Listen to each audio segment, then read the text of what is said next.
నమస్కారం దేవుళ్ళు. నేను మీ మురళీ కృష్ణ ఎన్ నాని గ్రేట్. మన ఛానల్ పేరు. మనం ఇప్పుడు వెళుతున్న దేవస్థానం లేపాక్షి. ఈ దేవస్థానం ఉన్నది హిందూపురం దగ్గర లేపాక్షి మండలంలో వీరభద్రస్వామి దేవస్థానం ఉంది. హిందూపురానికి 13 కిలోమీటర్లు అవుతుంది. కోడికొండ చెక్ పోస్ట్కి 16 కిలోమీటర్ల దూరంలో ఈ లేపాక్షి ఉంది. లేపాక్షిలోనే వీరభద్రస్వామి దేవస్థానం ఉంది.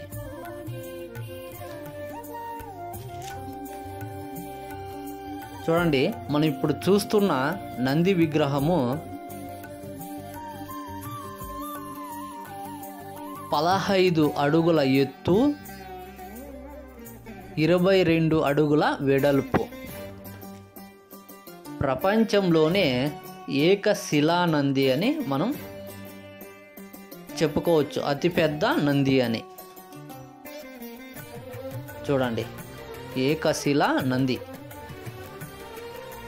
అద్భుతమైన ప్రదేశము ఈ లేపాక్షి. చూడండి, ఈ నంది మనకి ప్రపంచంలోనే ఏకశిలా నంది ఎక్కడ కనపడదు. ఒక లేపాక్షిలో మాత్రమే మనకు కనపడుతుంది.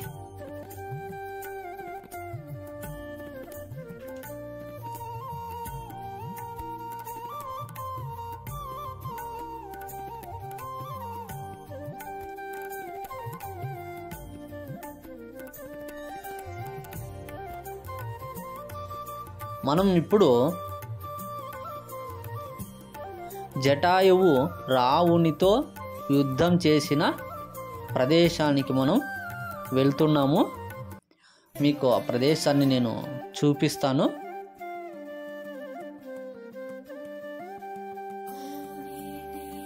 రావణుడు సీతాదేవిని అపహరించుకొని వెళుతున్న సమయంలో జటాయువు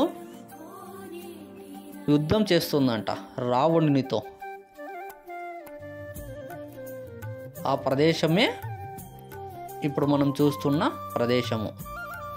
చూడండి, స్థలం ఇదే జటాయువు ఉన్న స్థలము.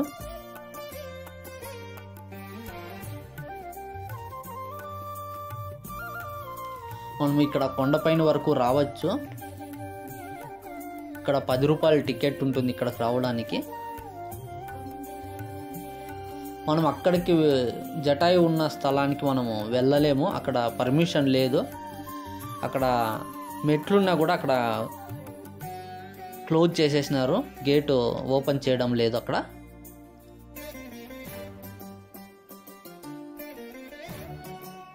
మనకు బెంగళూరుకి 115 కిలోమీటర్లు లేపాక్షి అవుతుంది. అనంతపురానికి కూడా 115 కిలోమీటర్లే అవుతుంది.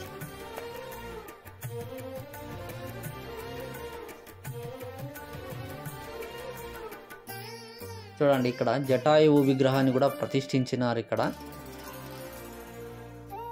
మనకు అక్కడికి వెళ్ళడానికి పర్మిషన్ లేదు.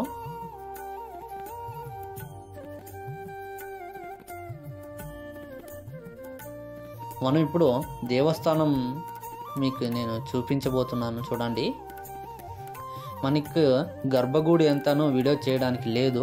లోపలంతాను మనం ఏమున్నా బయట నుంచినే మీకు వీడియో చేయాలి. చూడండి, శిల్ప కళా వైభవం అంటాము కదా.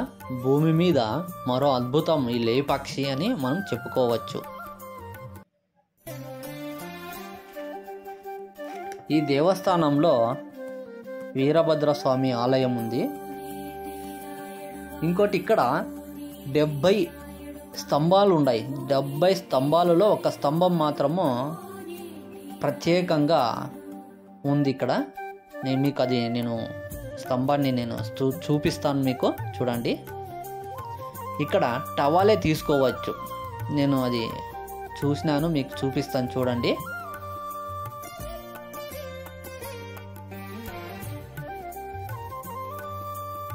చూడండి, ఇదే స్తంభం. చూడండి, ఫుల్ టవాల్నే పెట్టి మనం తీయచ్చు.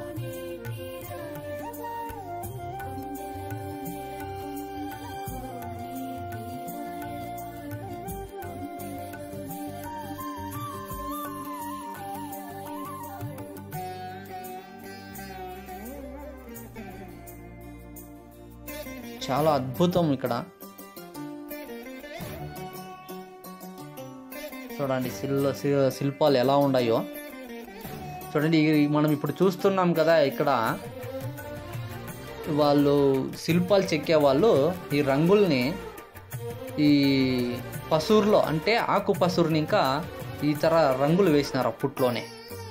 ఇప్పుడు మనం చూస్తున్న లింగము నాగలింగము.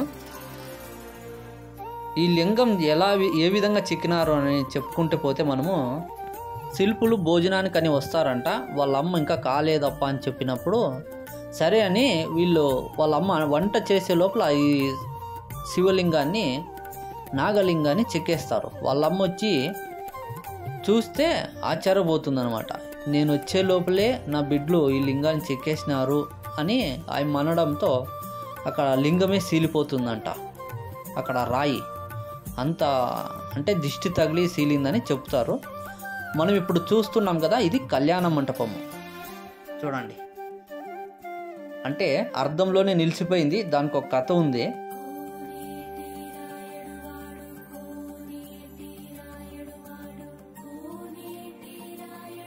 ఏమి కథ అంటే, ఈ ఆలయాన్ని విజయనగర రాజు అచ్యుతాదేవరాయ కాలంలో వారి వద్ద కోశాధికారిగా ఉన్న విరూపన్న కట్టించారని తెలుస్తుంది. ఇక్కడ కళ్యాణ మంటపము అర్థంలోనే నిలిచిపోయింది. దానికి కారణం ఏమంటే, వీళ్ళకి రాజుకి తెలుకోకున్నట్ల విరూపన్న దేవస్థానాన్ని కట్టిస్తుంటాడంట. విరూపన్నకి కాకున్న వాళ్ళు పోయి రాజుతో ఈ విధంగా చెప్తారంట కట్టిస్తున్నాడు అని దేవాలయాన్ని. అప్పుడు రాజు కోపం వచ్చి రావడంతో ఈ విరూపన్నకి విషయం తెలుస్తుంది. తన కళ్ళను తానే తీసి గోడ కొడతాడంట. అందువల్ల ఈ దేవస్థానం ఇక్కడ కళ్యాణ మండపము అర్థంతోనే నిలిచిపోయింది. మరి కొంచెం ఈ దేవస్థానం గురించి మనం తెలుసుకుందామండి. వీరభద్ర స్వామి ఆలయము తర్వాత శ్రీరాముడిచే ప్రతిష్ఠింపబడిన శ్రీ రామేశ్వర స్వామి ఆలయము, ఆంజనేయుడిచే ప్రతిష్ఠింపబడిన హనుమలింగము, స్వయంభువుగా వెలసిన పాపనేశేశ్వర స్వామి లింగము మొదలైన శివలింగాలు వెలసిన గొప్ప పుణ్యక్షేత్రంగా వెలుగొందుతున్నది ఈ దేవస్థానం. 108 శైవ క్షేత్రాలలో లేపాక్షి కూడా ఒకటని స్కందపురాణంలో చెప్పబడి ఉంది. ఇక్కడ ముందుగా గణపతిని దర్శించాకే వీరభద్ర స్వామిని దర్శించాలని చెప్తారు ఇక్కడ. అలనాటి విజయనగర సామ్రాజ్య కాలంలో అత్యంత హృదయంగా సుందరంగా నిర్మించబడింది ఈ దేవాలయము. చూడండి, చాలా అద్భుతంగా చెక్కినారు ఇక్కడ. గణపతి చూడండి, ఇక్కడనే దర్శనం చేసుకొని వీరభద్ర స్వామిని దర్శనం చేయాలంట ఫస్ట్. ఈ ఆలయంలో ఇంకో ప్రత్యేకత కూడా ఉంది. పాప బట్టము మీద శ్రీరాముని ప్రతిష్ఠింపబడి ఉంది. ఈ పవిత్రము ఈ ఆలయమునందే తప్ప మరొక్క చోట లేదు అని తెలుస్తుంది. చూడండి, ఇంకో విశిష్టత ఏమంటే ఇక్కడ స్తంభంలో దుర్గాదేవి కూడా వెలిసి ఉంది. ఈ దేవస్థానం విశిష్టత ఏమిటంటే ఇంకో విషయము, 4 విభిన్న పవిత్ర మూర్తులైన శ్రీరాముడు, వీరభద్రస్వామి, దుర్గాదేవి, పాపనాశేశ్వరుడు కలిపి ఆరాధించే ఆలయం ఇదొక్కటేనని మనం చెప్పుకోవచ్చు. పురాణాలలో కూర్మ శిలక్షేత్రం లేక పాపనాశేశ్వరం అని పొగడబడిన క్షేత్రం కూడా ఈ లేపాక్షి క్షేత్రం మాత్రమే. ఈ ఆలయంలో ఇంకో ప్రత్యేకత ఏమిటంటే 30 అడుగుల ఎత్తులో నాగలింగాన్ని ప్రతిష్ఠించినారు. అదే మనం ఇంతకు ముందే చూసాం కదా, అది నాగలింగము. మన ఛానల్ మీకు ఇష్టమైతే దయచేసి సబ్స్క్రైబ్ చేయండి, లైక్ చేయండి, షేర్ చేయండి, కామెంట్ చేయండి. మన ఛానల్ పేరు ఎన్ నానే గ్రేట్. దయచేసి సబ్స్క్రైబ్ చేసుకోండి అని కోరుకుంటున్నాను. ఇలాంటి మంచి వీడియోల్లో మీకు అందించాలని నాకు కోరిక. మీరు సబ్స్క్రైబ్ చేసుకుంటారని కోరుకుంటూ ఇట్లో మీ మురళీకృష్ణ. ఇంతటితో ఈ వీడియోని నేను ముగిస్తున్నాను. ఇప్పుడు మనం చూస్తున్నాం చూడండి, ఇది ఇక్కడే విరూపణ కళ్ళని బండకేసి కొట్టినది చూడండి. మనం చూసుకోవచ్చు, మనము చూస్తున్నాం కదా, ఇదేనే. నెక్స్ట్ వీడియోలో మనం కలుసుకుందామండి. దయచేసి మన ఛానల్ని సబ్స్క్రైబ్ చేయండి.